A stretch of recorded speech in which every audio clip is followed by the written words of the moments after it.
बिस्मिल्लाहिर्रहमानिर्रहीम। अस्सलाम वालेकुम हदायत फ़ैन के नाज़रीन, इस मुख्तसर सी वीडियो में इंशाअल्लाह हम बताएंगे कि आप हमल की किस तरह से हिफाजत कर सकते हैं। अगर तो आप हमल के इब्तदाई दिनों में हैं तो आपको क्या करना है, अगर हमल बार बार आपका ज़ाया हो रहा है तो फिर आपको कौन सा अमल करना है। और इसके अलावा अगर आप अभी तक बे औलाद हैं, औलाद नरीना आपके पास नहीं, तो इंशाअल्लाह इस अमल की बरकत से आप देखेंगे कि किस तरह से आपके घर बच्चों की लाइन लग गई है। ये अमल बहुत ही मुजर्रब अमल है, बहुत ही कमाल का अमल है, आप इसे ज़रूर आजमाइएगा।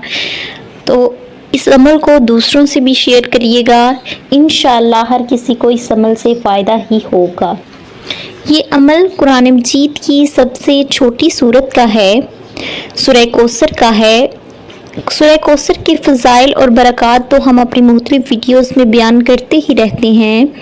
इंशाअल्लाह आज जो अमल हम बताने वाले हैं, जो वजीफ़ा बताने वाले हैं, उसकी बरकत से आप देखेंगे कि अल्लाह ताला ने किस तरह से आप पर करम कर दिया है और किस तरह से आपको औलाद जैसी नेमत अता कर दी है। अमल इंतहाई आसान अमल है। सबसे पहले इस सूरत के बारे में, सूरह कौसर के बारे में सुन लीजिए कि सूरह कौसर उस वक़्त नाजिल हुई जब नबी करीम सल्लल्लाहु अलैहि वसल्लम पर मसाइब के पहाड़ टूटे हुए थे, तो अल्लाह ताला ने उन्हें खुशखबरी के तौर पर नाजिल फरमाया। तो इस खुशखबरी को जहन में रखते हुए औलाद ना होना भी बहुत परेशानी की बात है। इंसान हर वक़्त अपने आप में ही घुटता रहता है, तो ये आपके लिए सूरत जो है इंशाअल्लाह ज़रूर खुशखबरी लाएगी। हदीस के मुताबिक सूरह कौसर को पढ़ने वाले, जो कोई सूरह कौसर को पढ़ेगा, अल्लाह ताला जन्नत की नहर कौसर से उसे पानी पिलाएंगे। सुभान अल्लाह। और इसके अलावा इसकी बहुत ज़्यादा नेकियां बयान की गई हैं। जो कोई सूरह कौसर पढ़ता है उसके दर्जात भी बुलंद हो जाते हैं। इसके अलावा अगर किसी को रिज़्क़ की बंदिश है और दूसरे भी कई और मसाइल, दुश्मन के लिए भी सूरह कौसर बहुत मुजर्रब अमल है, लेकिन हर एक का पढ़ने का तरीका अलग है। हर एक वजीफ़ा दूसरे वजीफ़े से मुख्तलिफ है कि सूरह, जैसा पिछले दिनों में हमने रिज़्क़ के लिए सूरह कौसर का वजीफ़ा बताया और उसमें हमने बताया कि किस तरह से सूरह कौसर को पढ़ा जाएगा और किस टाइम पढ़ा जाएगा।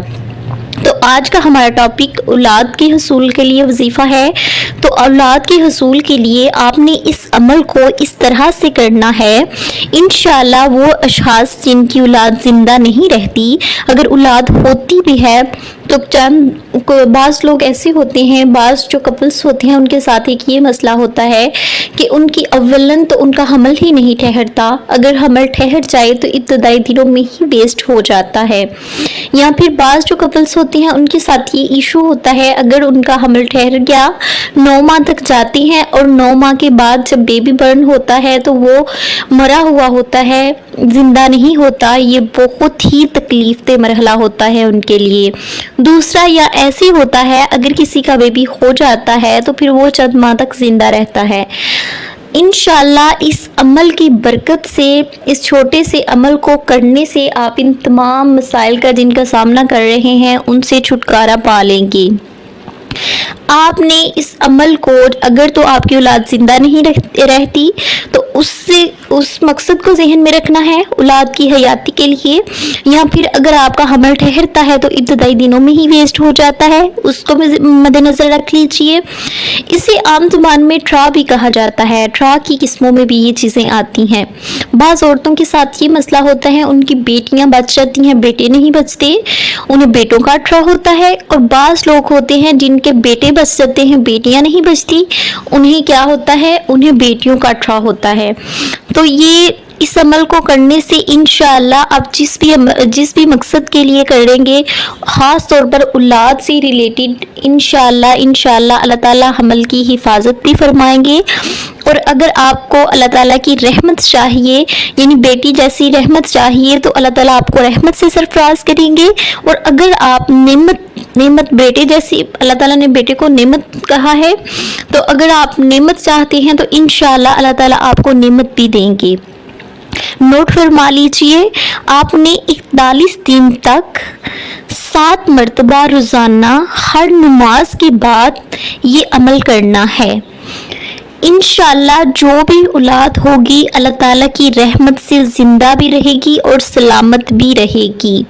7 مرتبہ اول و آخر ایک مرتبہ درود پاک، صرف 41 دن تک آپ نے ہر نماز کے بعد 7 مرتبہ سورہ کوثر کو پڑھنا ہے، اول و آخر ایک مرتبہ درود پاک پڑھنا ہے۔ انشاءاللہ 5 نمازیں پڑھنا اس کے لیے سب سے پہلی شرط ہے۔ 41 دن میں ایک دفعہ بھی وقفہ نہ ڈالیے گا، اور ناغا کے دن میں آپ ایسے کریں گے جہاں سے جو دن آپ کے سکپ ہوں گے، آگے جب آپ فری ہو جائیں گے وہاں سے آپ دن کاؤنٹ کر لیجئے گا، اور اس طرح سے آپ نے یہ عمل کرنا ہے۔ اول و آخر ایک مرتبہ درود پاک، 7 دفعہ سورہ کوثر ہر نماز کے بعد آپ پڑھیں گے۔ انشاءاللہ آپ دیکھیں گے کہ جو بھی آپ کی اولاد ہوئی ہے وہ زندہ بھی رہی ہے، اور اللہ تعالیٰ نے آپ کو کتنی نیک اور خوبصورت اولاد عطا کی ہے۔ اور حفاظت حمل کے لیے آپ یہ کریں گی کہ حمل کے دنوں میں آپ نے کیا کرنا ہے، آپ نے ہر روز سورہ کوثر کو صبح فجر کی نماز کے بعد 7 مرتبہ اول و آخر ایک دفعہ درود پاک پڑھ لینا ہے۔ انشاءاللہ حمل کی بھی حفاظت ہوگی۔ اس کے علاوہ سورہ کوثر کی بے شمار فضائل ہیں، اگر تو آپ اسے روزانہ 1 مرتبہ پڑھنے کا معمول بنا لیں گے، انشاءاللہ آپ دیکھیں گے کہ آپ کے رزق میں کس طرح سے اضافہ ہوا ہے اور دل کس طرح سے عبادت کی طرف مائل ہوا ہے۔